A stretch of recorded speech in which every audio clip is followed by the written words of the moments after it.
जय हिंद दोस्तों आज हम भारत के एक ऐसे राज्य के बारे में बात करने वाले हैं जिसने पूरी दुनिया को गणतंत्र के बारे में बताया है और दुनिया का सबसे पहला विश्वविद्यालय इसी धरती पर स्थापित किया गया था। इसी धरती पर भगवान महावीर और भगवान बुद्ध का जन्म हुआ है।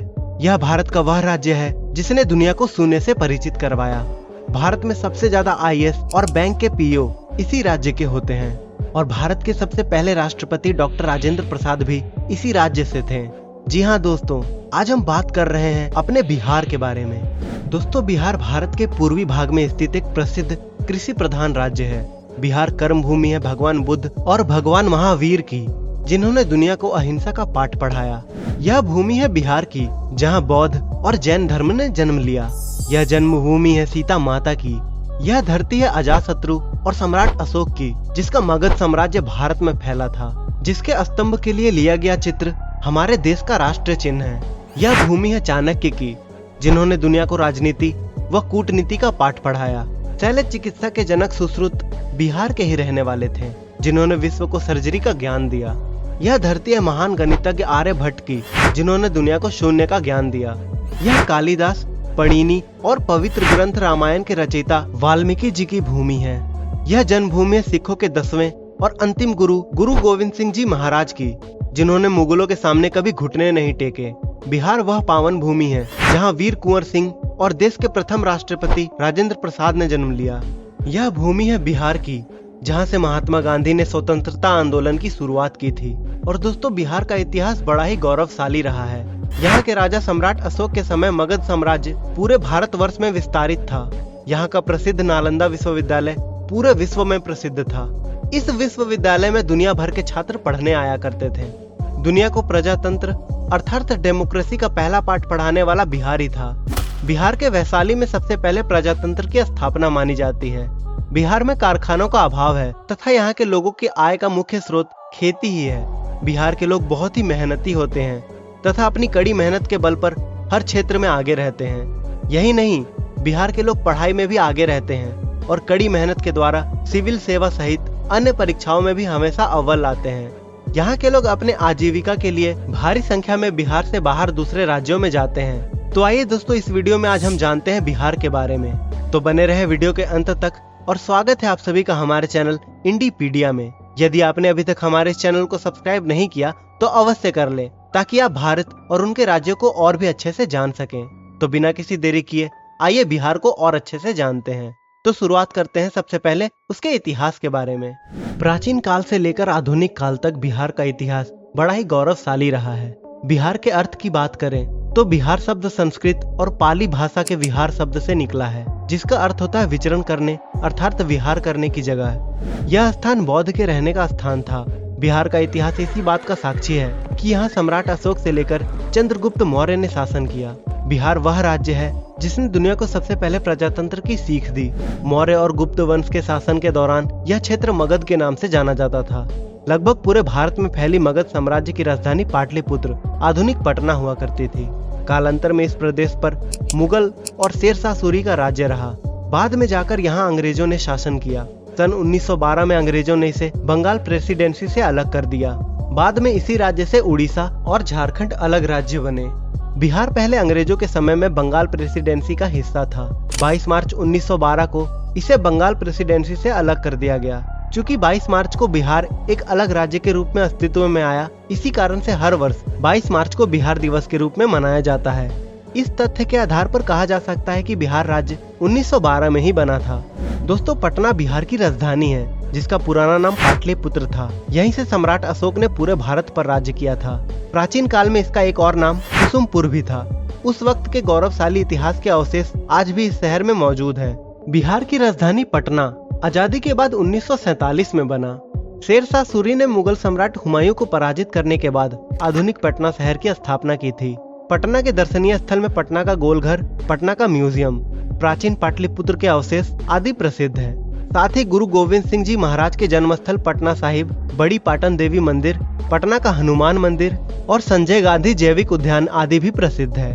जैसा कि हम जानते हैं, बिहार भारत का एक कृषि प्रधान राज्य में से एक है। बिहार के कुल भौगोलिक क्षेत्र में से लगभग 56 लाख हेक्टेयर भूमि पर खेती की जाती है। यहाँ की मुख्य फसलों में मक्का, गेहूं, धान और दलहनी फसल के नाम हैं। यहाँ कुछ मुख्य नकदी फसलों की खेती भी की जाती है, जिसमें आलू, गन्ना, तिलहन, प्याज, मिर्च और पटसन आदि प्रमुख है। विश्व में सबसे ज्यादा मखाना की खेती भी बिहार में ही होती है।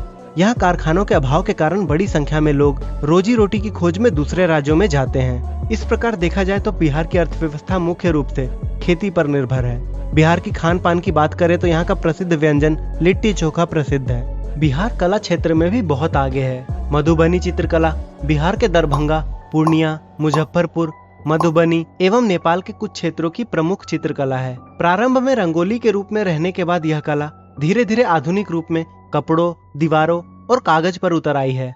मधुबनी चित्रकला बिहार की एक विश्वविख्यात चित्रकला शैली है। मधुबनी चित्रकला मैथिली की एक फोक पेंटिंग है। इस चित्रकला में मिथिलांचल की संस्कृति को दिखाया जाता है। मिथिला की औरतों के द्वारा शुरू की गई इस घरेलू चित्रकला को पुरुषों ने भी अपना लिया है। और दोस्तों 2011 की जनगणना के अनुसार बिहार राज्य की जनसंख्या करीब 10 करोड़ से भी अधिक थी। बिहार का अधिकांश भाग नदियों से घिरा है और यही कारण है कि बिहार में हर साल बाढ़ दिखाई पड़ती है।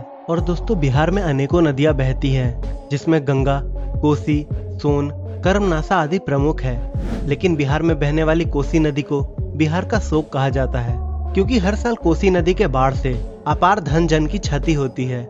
इसीलिए कोसी नदी को बिहार का शोक कहा जाता है। छोटी बड़ी सभी नदियां आगे चलकर गंगा में मिल जाती हैं। सोन नदी पटना में, बूढ़ी खंगड़ खगड़िया में और कोसी कुर्सेला के पास गंगा नदी में मिल जाती है। और बिहार के बाउंड्री की बात करें तो पूरब में पश्चिम बंगाल, पश्चिम में उत्तर प्रदेश, दक्षिण में झारखंड और उत्तर में नेपाल देश स्थित है। बिहार की सरकारी राजकाज की भाषा हिंदी है, लेकिन बिहार में कई भाषाएं बोली जाती है। इन भाषाओं में भोजपुरी, मगही, अंगिका और मैथिली आदि प्रमुख है। और दोस्तों बिहार के लोग के पारंपरिक पोशाक की बात की जाए तो यहाँ के पुरुष धोती और कुर्ता पहनते हैं, वहीं महिलाएं साड़ी और लड़कियां सलवार और कुर्ती धारण करती हैं। यहाँ के नौजवान अन्य राज्यों की तरह फुल पैंट और शर्ट पहनते हैं। बिहार के संस्कृति की बात करें तो यहाँ के त्योहारों और उत्सवों के दौरान साफ देखी जा सकती है।